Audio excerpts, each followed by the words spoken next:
Mes frères, sœurs, je vous salue au nom de Jésus-Christ. On va partager la parole de Dieu. Notre thème c'est protège les sentiers de la justice. Jacques 1, 5 à 6. Si quelqu'un d'entre vous manque de sagesse, s'il a demandé à Dieu qu'il donne à tout simplement et sans reproche, et elle lui sera donnée. Jacques 1, 6. Mais qui l'a demandé avec foi, sans doute, car celui qui doute est semblable à un flot de la mer agité par le vent et est poussé de côté et d'autre. Les problèmes de la santé mentale sont liés à la sagesse, intelligence et la volonté. L'aveuglement mental ou spirituel, on va lire à 2 Corinthiens 4, 3 à 4. Si notre évangile est encore voilé, il est voilé pour ceux qui périssent. 2 Corinthiens 4, 4.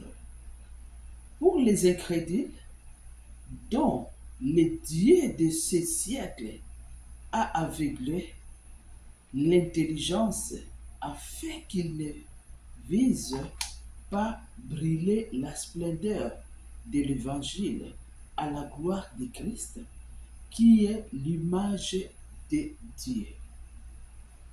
Éphésiens 4, 18.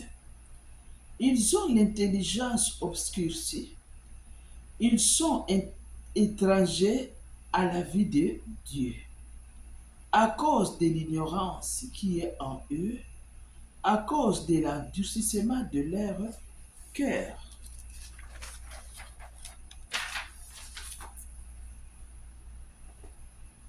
La compromission, l'aveuglement intellectuel ou quelqu'un qui vit bien ou dans le mal.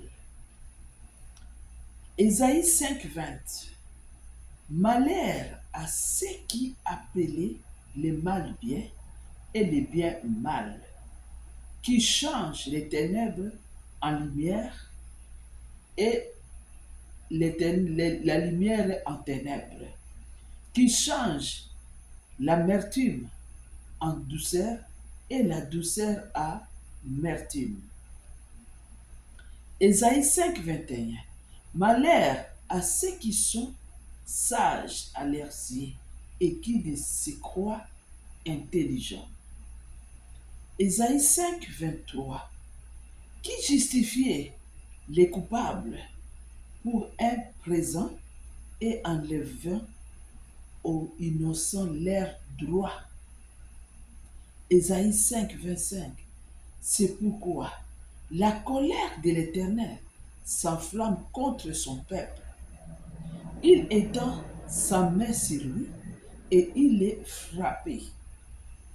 Les montagnes s'embralent et le cadavre sont comme des baleinières au milieu des rues. Malgré tout cela, sa colère ne s'apaise pas et sa main est encore entendue. Donc, on doit demander la sagesse à Dieu. On doit demander la sagesse à Dieu pour bien comprendre la parole de Dieu.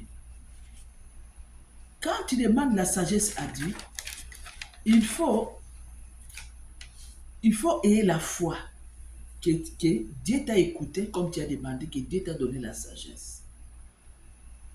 Parce que c'est Dieu qui donne la sagesse. Pour comprendre la parole de Dieu, il faut avoir de la sagesse.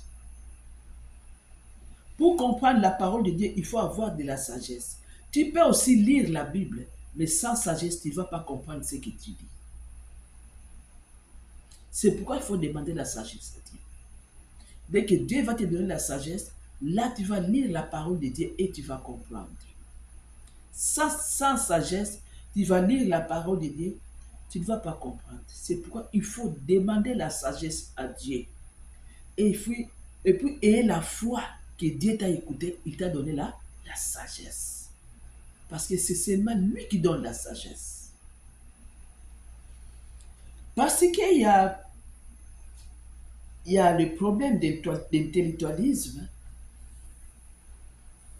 il y a le problème d'intellectualisme et l'aveuglement mental spirituel pour comprendre. euh, il y a une voile dans les intellectuels pour comprendre la parole de Dieu. Mais il faut avoir la volonté. Quand si tu as la volonté, tu demandes la sagesse à Dieu, il faut avoir la volonté. L'intelligence et la volonté. Et pour éviter l'aveuglement, là, tu vas comprendre la parole de Dieu pour éviter la colère de Dieu dans ta vie. Pour éviter la colère de Dieu dans ta vie, il faut faire la volonté de Dieu. Il ne faut pas changer la lumière en ténèbres, ténèbres en lumière, pour faire des contraires des choses qui ne sont pas bien. Non. C'est pourquoi il faut demander la sagesse à Dieu. Dieu va te donner la sagesse pour comprendre la parole de Dieu. Na sebolie, miso nanga na ngomba, sikoyo, lobiko nanga ekota. Na sebolie, miso nanga na ngomba, sikoyo, lobiko nanga ekota. Nzambe oyo, elikia na ngai, makasi na ngai, yo nde okufelaki ngai. Nzambe oyo, elikia na ngai, makasi na ngai, yo nde okufelaki ngai. Amen. Que Dieu vous bénisse.